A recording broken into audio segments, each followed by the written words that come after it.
I've got a garden riddle for you. Do you know what's already had an entire career before it started working in your garden?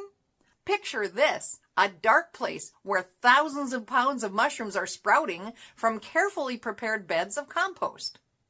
The mushrooms take what they need, growers harvest them, and then, instead of throwing away all that growing medium, it gets a second life in gardens like yours and mine. Mushroom compost, it's pretty much the ultimate recycling story, but just because it's great for growing mushrooms doesn't necessarily mean that it's absolutely perfect for growing all of your tomatoes. Hi, I'm Carol from Almost 2 Acres. Let's talk about the benefits of mushroom compost in your permaculture garden.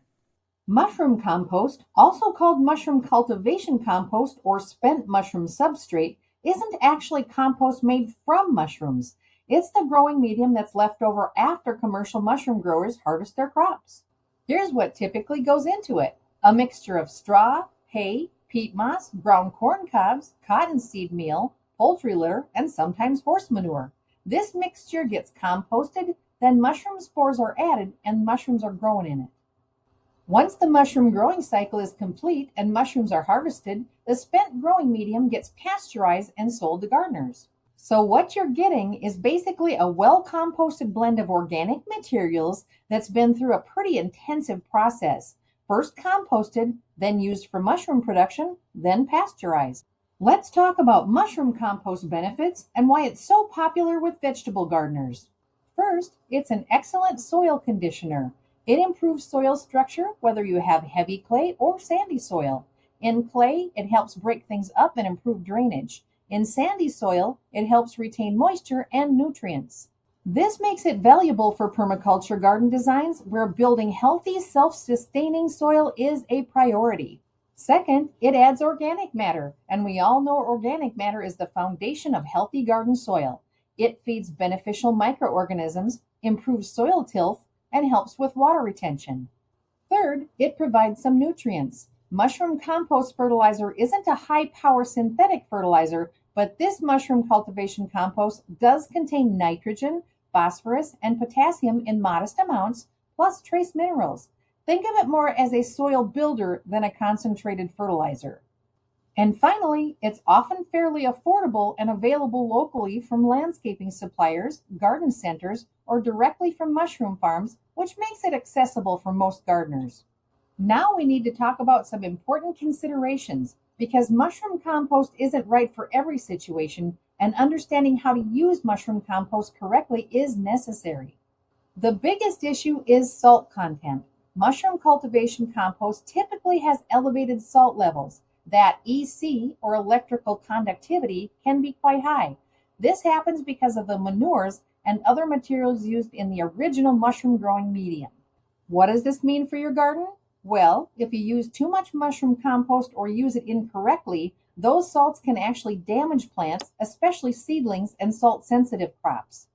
Here's the crops that don't like high salt levels: blueberries, azaleas, rhododendrons, basically your acid-loving plants. But also young seedlings, beans, carrots, and onions can be sensitive. The other consideration is pH. Mushroom compost is typically alkaline, often with a pH around 6.6 to 7.5 or even higher. If you're growing plants that need acidic soil, this isn't going to be your friend. So how should we use mushroom compost in a way that gets all the mushroom compost benefits without the problems? Rule number 1, don't use mushroom compost fertilizer straight. This is really important, especially with young plants or direct seeded crops. Instead, mix it into your existing soil. For established vegetable beds, I recommend working in about 1 to 2 inches of mushroom compost mixed thoroughly into the top 6 to 8 inches of soil. That's usually about 20 to 30% by volume. So 1 part mushroom compost to 3 or 4 parts existing soil. For new permaculture garden beds where you're building soil from scratch, you can use a bit more, maybe 3 inches worked in well, but you still want it mixed, not layered on top. Here's a great way to use it. Spread it in fall and let winter rains and snows help leach some of those salts out before spring planting. This is actually one of the best strategies for using mushroom compost safely and fits beautifully into a permaculture garden approach where we work with natural cycles. You could also use it as a component in potting mixes, but again, not more than 20 to 30% of the total mix, and definitely age it or mix it with other ingredients.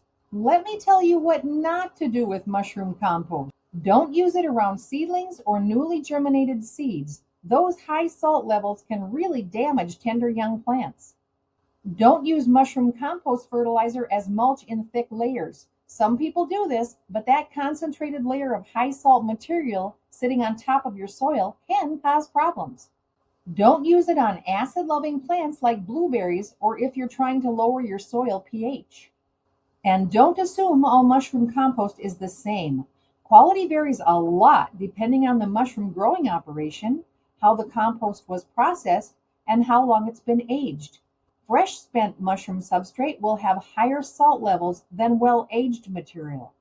Here are my best tips for success when learning how to use mushroom compost. 1. Ask questions before you buy. Find out what ingredients went into the original mushroom growing medium, whether it's been aged, and if possible, what the salt content is. Better suppliers can give you this information. 2. Consider aging it yourself. If you have space, let mushroom compost sit in a pile for several months. Rains will help leach out salts naturally. You can even water it occasionally to speed up this process.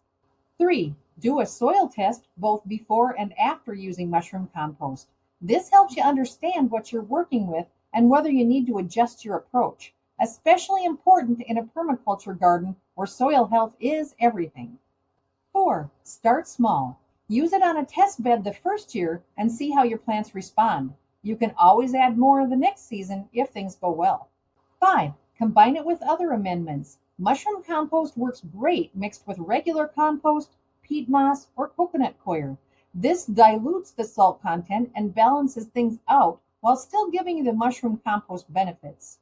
Before we discuss the vegetables that like mushroom compost, I want to let you know that I have created a free guide about organic fertilizers to use in your garden. Find that link in the description.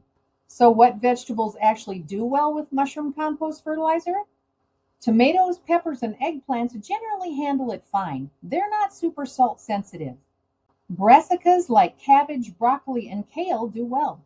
Squash and cucumbers can handle it. Most perennial vegetables like asparagus are fine with it.